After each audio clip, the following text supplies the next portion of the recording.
The N-Strike Modulus line has been pretty interesting so far. We've got an oversized strife and a bunch of attachments for the strife and even a stock that has a jolt in it. But now Hasbro is finally starting to put out some other Modulus blasters. So this is in fact a blaster you can get for about the same price as one of the upgrade kits. This was $15 at my local Walmart, and thankfully I got the last one. There was only one left on the shelf when I got there, and I've been looking for it for quite some time. Looks a little familiar, don't it?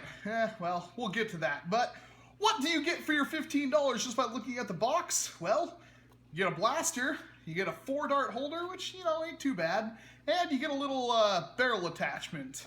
And it looks like this thing does in fact take both a stock and a barrel attachment, which is really nice. And, I mean, even a grip down there if you really wanted to, although I think you'll be using that for your dart holder. On the back, absolutely nothing different. It is the exact same as the Modulus and every other upgrade kit before. It doesn't even show the new blaster in there, it just shows the Modulus itself. Which is pretty damn lazy, Hasbro. And, well, there's no, absolutely no range claims or anything on that, so we can already kind of expect what we're going to get out of this. But still, the Modulus Ion Fire is here, and we're going to take a look at it.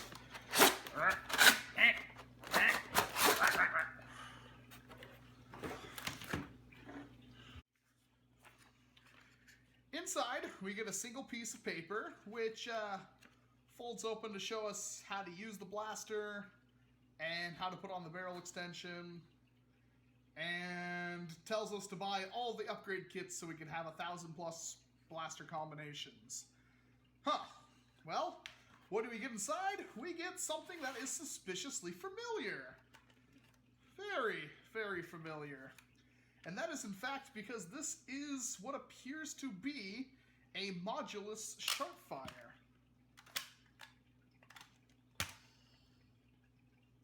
Oh lordy.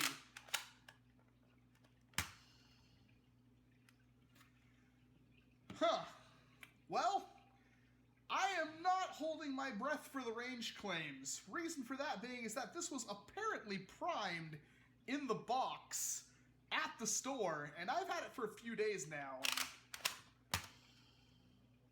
That doesn't sound too promising. Hopefully it still fires okay.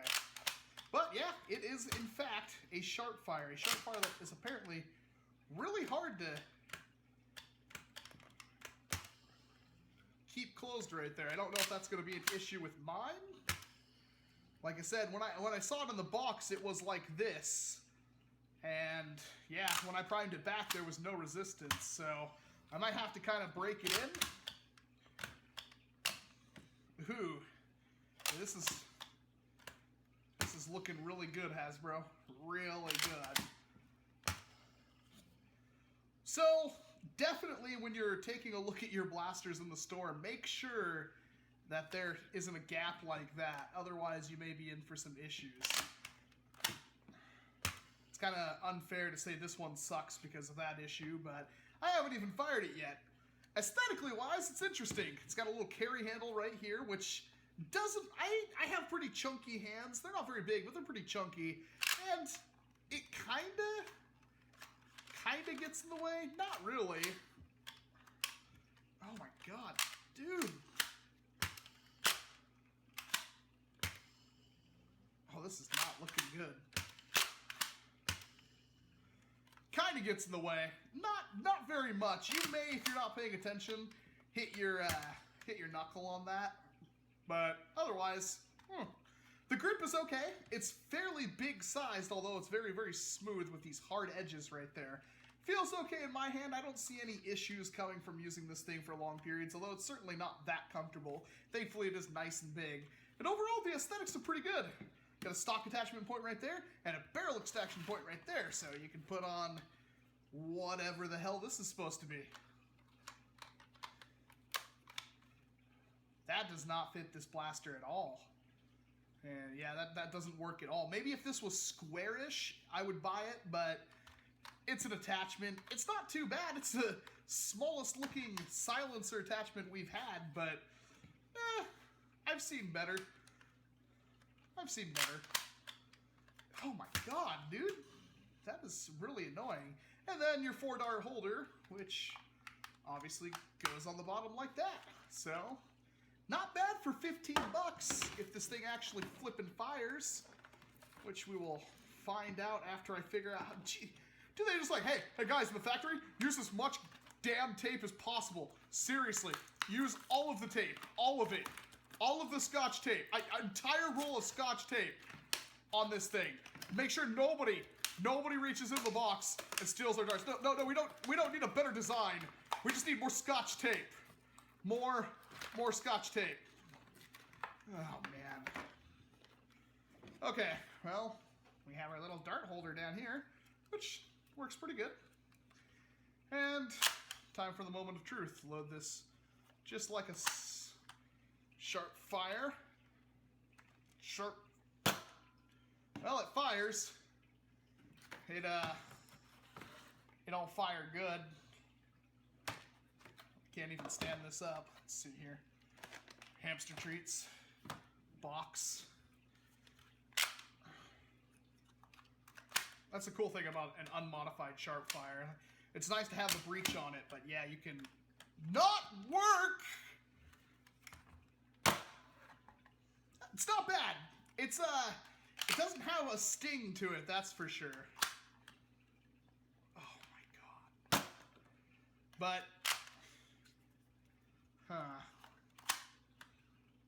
oh my god.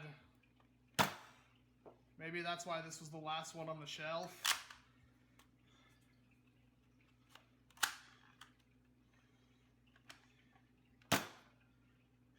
Well, it's not terrible. It's not no elite ranges, that's for sure, but I think it's about on par with the sharp fire. Doesn't seem like it's hitting all that much harder. That is a definite issue, and I'm pretty sure that's relegated to mine. But I would check that in the store, make sure it's completely closed. Because mine sure as heck does not like to stay closed. It likes to click back once. I still can't fire it. It's amazing. So make sure you check that out before you buy yours in store, because that might lead to an issue, that's for sure. Hopefully that's not a widespread issue with these things. I'm not going to say it sucks because of that. And you know what? Silver lining is, it don't even matter, because I have a plan for this blaster.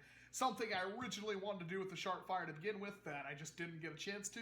Well, now I get that chance with this thing. So stay tuned for whenever that comes out. I should be working on that this week. But overall, for 15 bucks, it's not bad. 15 bucks gets you a single shot buildable thing. This barrel extension is kind of cool because it's nice and tiny. Dart holder will be useful on any kind of single shot blaster, that's for sure. And overall, aesthetically, it's not too bad. Carry handle's a bit small and useless, but not too bad. But what does it look like with some other Modulus attachments? I have no idea because I can't get to my box of attachments right now. But this is giving you a nice little platform to build something off of, and we can expect to see some pretty neat things coming from the line in the future. For $15, again, I'm not going to complain too much. The power is but if it's anything like a sharp fire, it should be pretty easy to modify. That being said, I'm not seeing the same kind of cap on the back as I would get with a sharp fire when it comes to modifying this thing. So it may actually hit a little bit harder. Unfortunately, I can't give you an accurate range claim or anything with this one, because this is definitely lemonade. It's not working too well for me. But again, for 15 bucks, you get quite a bit here, and it's a Modulus pistol, so heck, why not? Hopefully we see more coming from them. We actually do have another blaster coming from them in the future, which is the Recon Mark II. So hopefully that's a little bit better than this one, but otherwise, it's okay. That's just a really annoying issue. For 15 bucks, I can't stress that enough, it's not too bad. I'd give it a solid, if you think you want it, yeah, I'd buy it, but otherwise just, I don't know. It's a sharp fire. If you already have a sharp fire, I wouldn't stress over this one too much. That is really annoying. Hopefully, that's just an issue with mine. Hopefully. Let me know in the comment boxes below if you guys have seen this blaster, and if you have seen it in the stores, let me know if there's a gap in between the front with the ones in the stores. I'm going to leave that closed for a while and see if that can't set itself back into place. There's obviously some kind of lock or spring or something that's screwing me up right there. Who knows? Well, that's the Eye on Fire, and, well, I'll see you guys next time.